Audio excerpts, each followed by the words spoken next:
care what you think of me. Your opinion of me does not matter at all. Well, you got to know your heart pretty good to be able to say that. Be careful what you speak. Ex-boyfriends, ex-girlfriends, ex-wives, ex-friends. They are speaking negatively about you, but don't join in. Protect yourself. Cover your tracks. But be careful what you speak, because you are empowering negative behavior.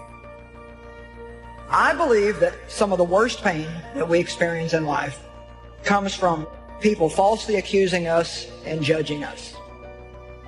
When they don't know us, or they don't know anything about us, and they don't bother to find out, they just take a look and have an opinion. How many of you have ever been hurt deeply by someone who judged you and criticized you, and you just thought, you don't even know what you're talking about? Well, one of the best ways to keep those kind of things from happening to us is not to dish it out to other people. Who are you to judge? God has a job to do. Let him judge. Who are you to judge? You are being judged for judging. We all have to speak upon negative things and negative people, but try your best to pray for your enemies. Try your best to speak positivity and hope and saying, you know what, I don't like what you're saying and I don't like what you're doing, but I'm going to continue to pray for you. I'm going to continue to hope and speak blessings and opportunities in your life, because maybe you're bored. That's why you continue to just sit around and do and speak negative things. They say there's power in the tongue.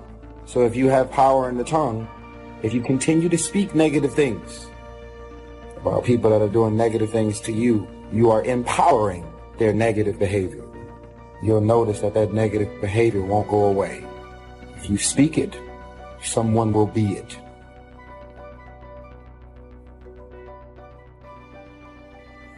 So, who are we to judge? We shouldn't judge people. We should help them. And there's probably nothing more we can do to live a worthwhile life than to help people. To help other people. And in helping other people, I promise you'll be rewarded, and you will be helping yourself too.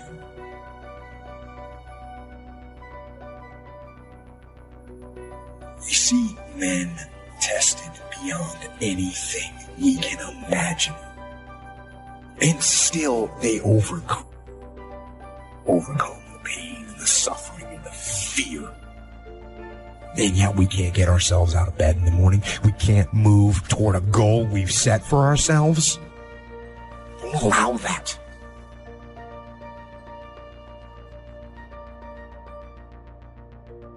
You remember what you are capable of if you mobilize your will. And if you keep moving forward, you keep advancing. Remember what you are capable of if you keep attacking. And don't stop. And don't stop attacking. And don't succumb to the suffering and the pain and the fear. Don't succumb, but instead move forward and attack. Don't litigate over how much you have a right to have what I got, because until you suffered what I suffered, floated through what I floated through, survived what I survived, what you see on the outside is a reflection of the conflict on the inside. I could go home now, going through your life, saying, what do you see? Going through the trunk of your car, through your garage, through your house, what you see on the outside is a reflection of what's going on the inside.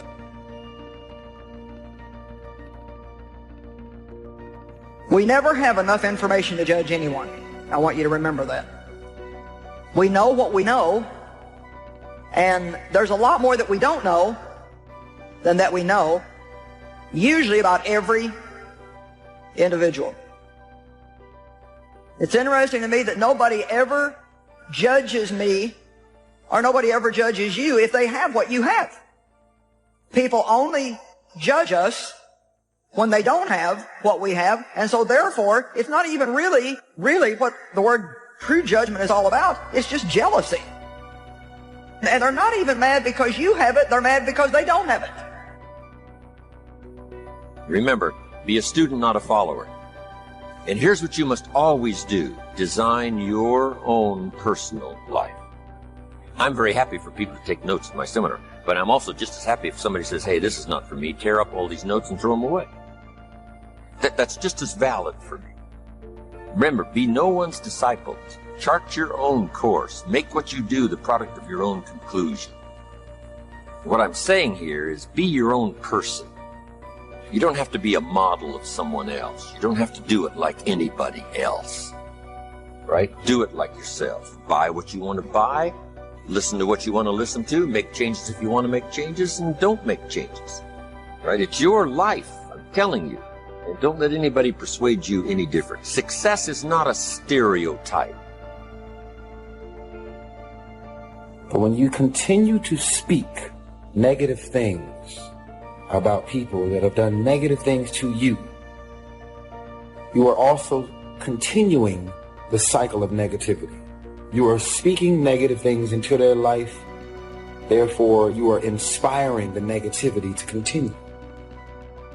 If you speak positive things into people that have done wrong by you, especially if they're continuing to do negative things to you and on your behalf, you are therefore trying to speak a positive transition from them being a negative and horrible person. You are trying your best to speak positivity into their life so that they can now start becoming a better person and a more positive person.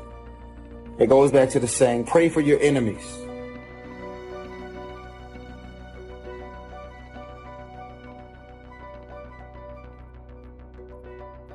Most people in a fearful situation, they forget everything and run, but there are few that in a fearful situation, they face everything and rise with courage. And that's who you are. And when you're going outside of your comfort zone, it takes courage. Most people, the majority of people, die within their comfort zone. They're not risk takers. They go through life trying to play it safe. There's no safe position in life. There's no safe position in life. You can't get out of life alive. You got to die to leave here. And so this is a time. Success is the continual unfolding of the design of your own life and pulling it off. That's what success is.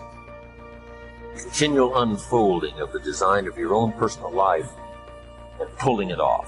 Whatever degree you wish, that is success.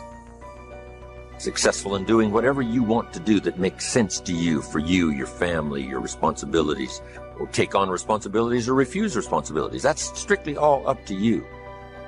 We've been given the power of choice. Every life form except human beings operates by instinct in the genetic code.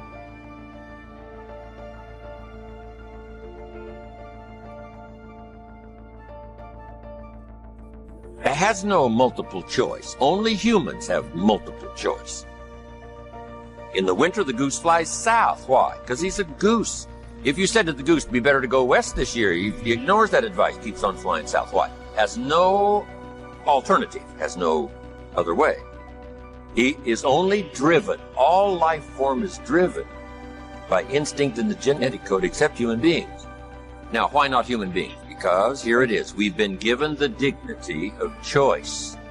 We're not like a robot. We're not stuck like a tree, using up all the nourishment, nothing left, now you die because you can't change location. Not true. Humans can go north, south, east, west. Humans can change, do anything they want to do. We've been given the dignity. But here's what's interesting about all life form except humans.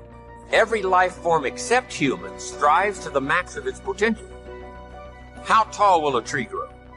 As tall as it possibly can. You never heard of a tree growing half as high as it could. No. A tree grows as high as it can, drives down every root it can, produces every leaf it can, extends itself as far as it possibly can. Every life form extends to the max, except human beings. Now, why not human beings? Because we're not robots. We've been given the dignity of choice. And here's a couple of alternatives on the dignity of choice. To be part of or all of. you have the potential to be. And you got the choice. Do a little to make yourself comfortable and forget the rest, or do it all. And there's nobody here to dictate you got to do it all. That's nonsense. You got to be rich because we live in a rich country. That's nonsense. You don't have to be rich. You don't have to do it all. You can do a little, do some more. Take advice, but don't take orders. Take information, take training, take teaching, but don't take orders from no one that tells you how you need to live and what you need to own and what you need to do. Somebody says, well, you need to be successful. That's a personal choice, being successful. What we teach is the possibilities, and everybody chooses. Take a little, take a lot, do some, do nothing. Ignore the subject. You've got to learn to do. Abraham Lincoln said, since I would be no one's slave, I will be no one's master. Excellent philosophy. If the guy says, hey, I'm soon cashing it in, I'm heading for the mountains, I'm going to live in a little cabin, live off the land, and feed the squirrels. If he goes and does that, guess what? He's a smashing success. Why? He's doing what he designed to do and went and did it, pulled it off. You can't say, no, that's not successful. That is the epitome of success. It's giving a design to your life and go pull it off, making progress in that direction that satisfies you. If it doesn't satisfy you, make alternatives and you change. And if you get some better ideas, sure, you may follow someone's suggested ideas, but not orders. Design your own life like you want it that will fit. Now, if you take on some responsibilities, now you got to consider those. Yes, you can ignore your responsibilities, but you won't feel good about that. Guess what the old prophet said? Some things that taste good now in the mouth turns bitter later in the belly. So you don't want to sacrifice. We all must suffer one of two pains. Regardless of your choice of lifestyle and what you want to do, we must all suffer one of two pains. The pain of discipline or the pain of regret. Be very careful who you judge at their low moment. You might be judging somebody right now for the battle that you're about to fight next month. Be very careful how you judge people. Be very careful how you say, oh, well, I just don't understand people who are depressed. After all, there's so much to be grateful about, and rejoice in the Lord always. And yeah, it's cool that you've got a Pinterest kind of faith right now, but something might happen in your life that knocks you off balance to the point that your stable self becomes a little bit wobbly for a little while. And you're going to want to make sure that you haven't judged people for things that you don't currently struggle with, because it might happen in your house. Amen. It creates conflict because it does not crown when you have been placed in the position, it crowns before. You're rich before you got the money. You're educated before you got the degree. You're a preacher before they ordain you. You're a husband before you find the woman. If you're not that before, you won't be after.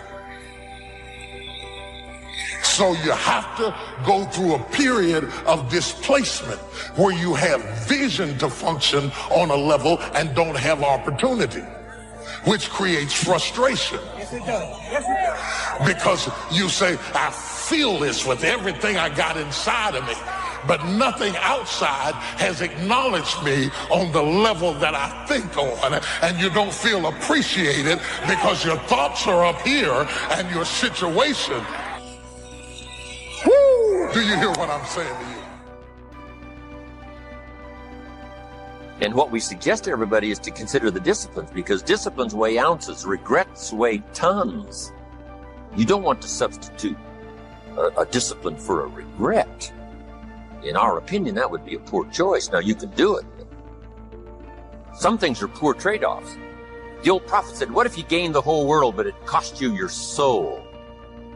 Would that be worth it? With a bit of intelligence, we say, no, that doesn't seem worth it. Even if you got the whole world, if you traded your soul, that experience would be so bitter and so awful and so devastating, it wouldn't be worth it. What if you got some gain by greed instead of legitimate ambition? I'm telling you, it might taste good up front, but it's going to turn bitter in the belly. And a bit of that advice saves some people from devastation. Say, well, you're right. I better think twice about that. So we must confront all laws, spiritual laws, agricultural laws, basic laws, fundamental laws. We must confront all of those. But you still now can design your own life. A little, a lot, go east, north, south. Don't put yourself in the straitjacket of something that's not to your choosing and not to your liking. Now, if you really want the prize, to become a multi-millionaire and run a company, fine. Then you got to pay the price. But hey, it's strictly up to you. There's no requirements here. Where is it written? There is no law. The key is to try to design your life. Yes, you might try something and say, hey, this cost me too much. I'm away from my family. I'm gone. So this is valid. Little girl said to her mommy, said, Daddy never plays with me. He comes home and he's got this briefcase and he disappears and works on his papers and tells me to go to bed. And she tried to explain, said, look, your father loves you very much, but he's so busy at work. He can't get everything done. He has to bring it home. She said, why don't they just put him in a slower group? If you haven't got time for your kids, you should consider a slower group. It's not the money. It's not the success. You got to make sure everything works. Not something at the expense of everything. And this something at the expense of everything turns out to be too costly. Life in its best and most fulfilled, I think, is a balancing act to make everything work. A mother's got the challenge, a father's got the challenge. And all of this imbalances, even the tug of war and trying to make it work as husband and wife with, little different concepts. Guy's a baseball player and gets $4 or $5 million a year, and his talent takes him 185 games, whatever the games are that they play. That's a pretty tough one to do, gone most of the time. Should he go where his talent leads, or should he work at the bank from 9 to 5? It's a challenge to try to fit, compromise, make it work, make all systems work so you don't sacrifice everything for something. And it's all a dilemma. She says, go conquer the world and be home by 5 o'clock. And he says, well, that's a real challenge, right? But if you've got partners now, it's this combination of working it out. But let me tell you what, it can be worked out.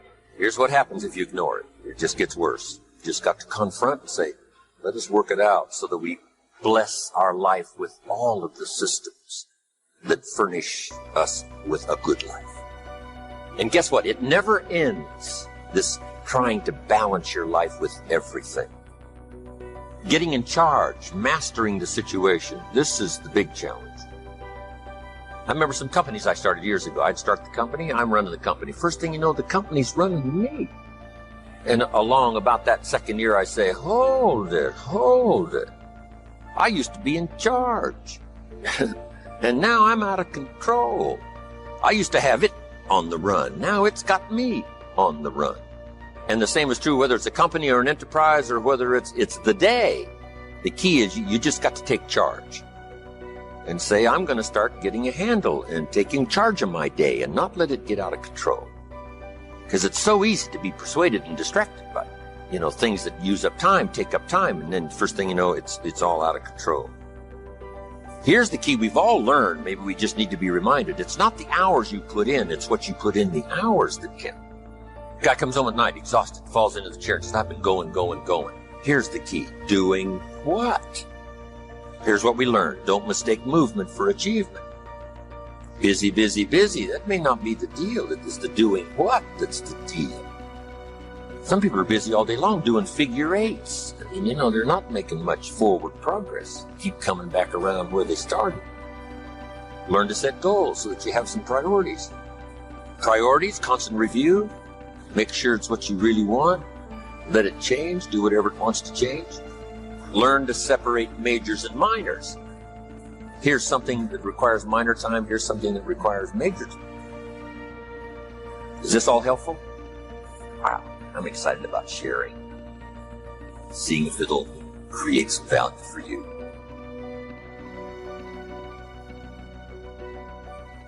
Instead of finding fault in others, we should all work to be the best people we can be and identify our own strengths and weaknesses. In other words, before we judge someone from our own viewpoint, we should take the time to take a very close look at ourselves, because none of us are perfect. If you make it to the end of this video, just write on my timeline. From this point on, I will be careful of what I speak. Then I'll know you made it to the end of this video. And I want you to share this video. Why would you watch this video Be inspired by this. Give you the best of ancient script. Here's what it says. Whatever your hands find to do, do it with all your might, do it with all your strength, and do it with all your power. What a good philosophy. That kind of philosophy will revolutionize your life if you haven't picked it up lately. Can't give you better advice than that. Turning wisdom from your philosophy and inspiration, strengthening of attitude, faith, courage, commitment, all this stuff that comes from attitude. If you're willing to take these two qualities, philosophy and attitude, and invest it into activity, you can have a miracle. Anything short of that, no miracle. Wisdom doesn't perform a miracle. Attitude doesn't perform a miracle. The only thing that performs a miracle of increase called equity is called putting wisdom and attitude into discipline, into labor. And this labor now can perform a miracle. See, I don't believe that necessity is the mother of invention. No. Necessity, in my opinion, is not the mother of invention. Refusing to accept things the way that they are is the mother of invention.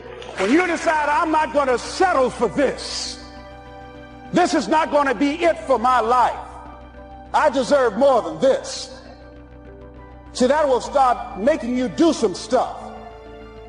See, a lot of people go to work every day miserable, and all they do is just talk about how miserable they are. But they don't do anything about it. I'm quite certain that every one of you can relate to this. When I was a little boy, my mother would say, "Why did you do that?" I'd say, "I don't know." She'd say, "What do you mean you don't know? You know better." "I know." "Why did you do it?" "I don't know." Whereas, why did you do that? We don't know why we did it. We know better. We know we didn't have to do it. We didn't want to do it, and we do it anyway. Now, it's a strange thing that a high percentage of all people walking on the planet are going through that. They know how to live the way they want to live. They know how to treat people the way they should treat people. But that doesn't mean they're going to do it. In most cases, they don't do it. And that's rather sad because they want to. So what they're doing, they're working with an unseen enemy that's programmed right into their mind. You just got to go home and make a list after today. And here's the question to ask as you make this personal list. What am I not doing that would be easy to do? That could greatly change my health, my wealth? What am I not doing I'm neglecting that would be easy to do? Errors in judgment, disaster. A few simple disciplines, wealth beyond imagination. And if you'll pick up the activity part, the miracle working part, plant the seed part, take care of your part. The soil will take care of its part, the seed will take care of its part. If you'll take care of your part, called putting it into activity, action. Works miracles. 2,000 years ago, on April 13th, one of Jesus' disciples said to Jesus, "It's time to pay our taxes and we don't have any money." That's how come I know it was about April 13th. Best as I can read the record, Jesus said, "No problem." Now, why could he say no problem? Well, word has it, he was a miracle worker. If you handed a problem to a miracle worker, what would he be inclined to say? No problem.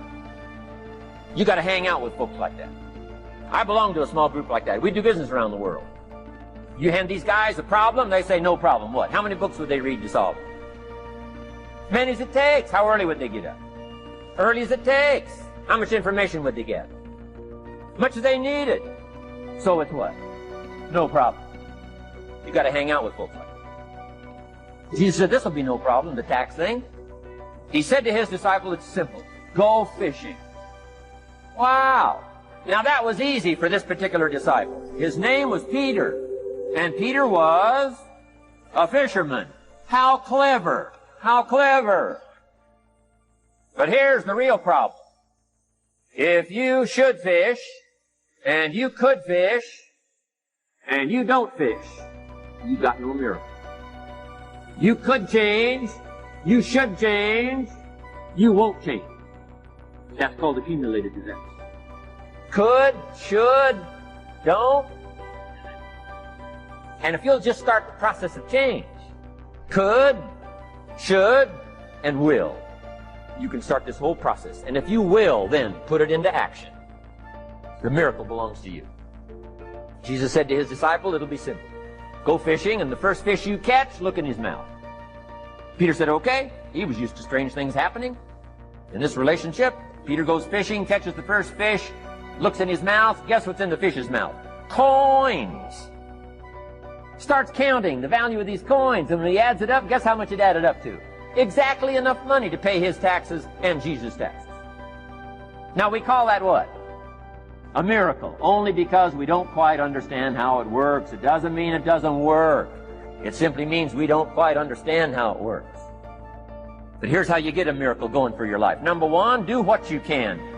Get a list of the stuff you could do, you haven't done, postponed, and start cleaning that up. You can't start at a better place for personal change. That'll affect your bank account, affect your future, affect your income, affect everything. You can't start a better life change process than cleaning up what you should be doing. Don't walk like other people walk. Don't postpone like other people postpone. And I was reading a newspaper that said that millions of people are dying because of what they're eating, talking about their diet. So that even more are dying because of what's eating them.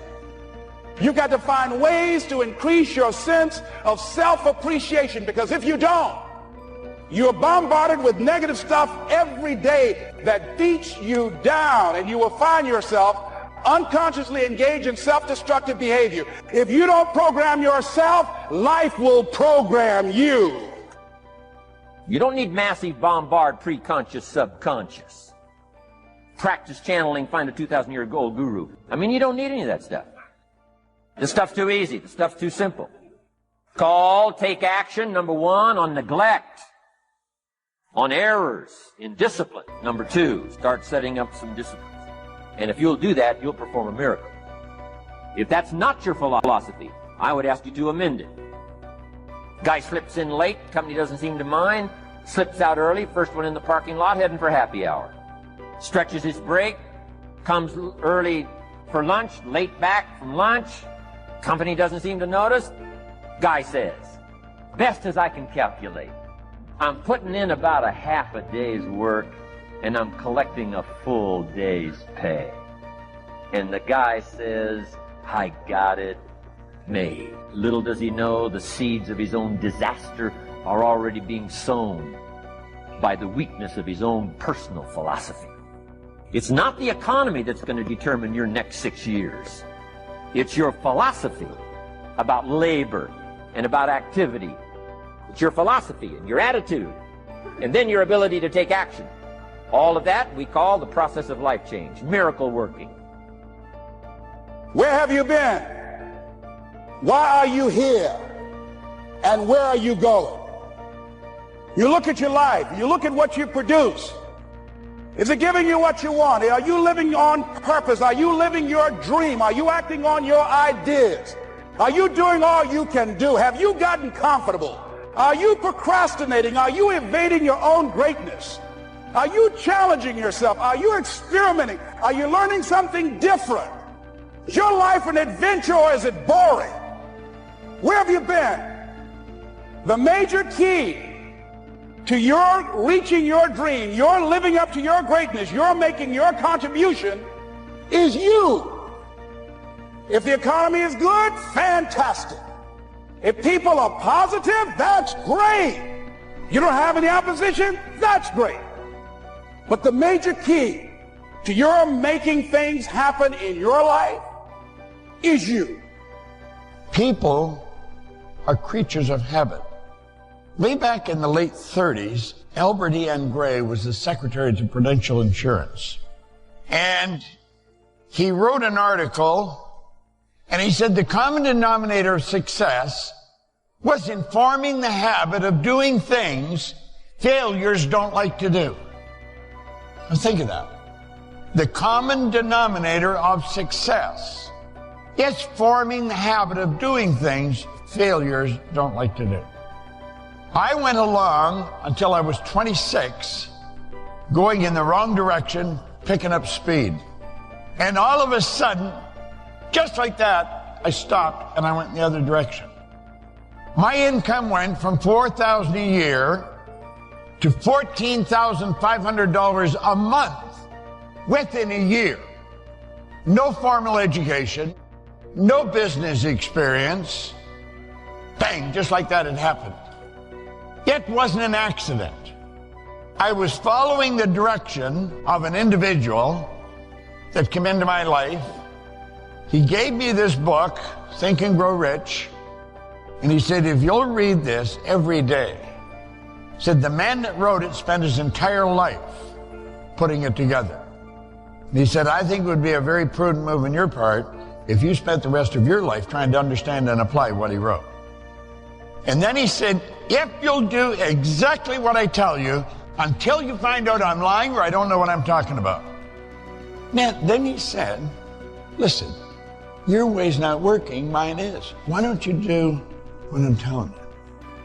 I was not a happy guy. And so something, the way he said it made sense. Your way's not working, why don't you try mine? He said, you can have anything you want. So unconsciously, I had something in me telling me this guy knew what he was talking about. I started to do exactly what he said. It wasn't that he was telling me so much. I observed what he was doing, and I would start doing what he was doing. I watched what he was reading, and I would start reading what he's reading. And you know, it's worked like unadulterated magic. And everything in my life turned around. I have learned one thing very, very well. You are not going to go very far on your own. If you don't have the help of other people, you're not going to go very far.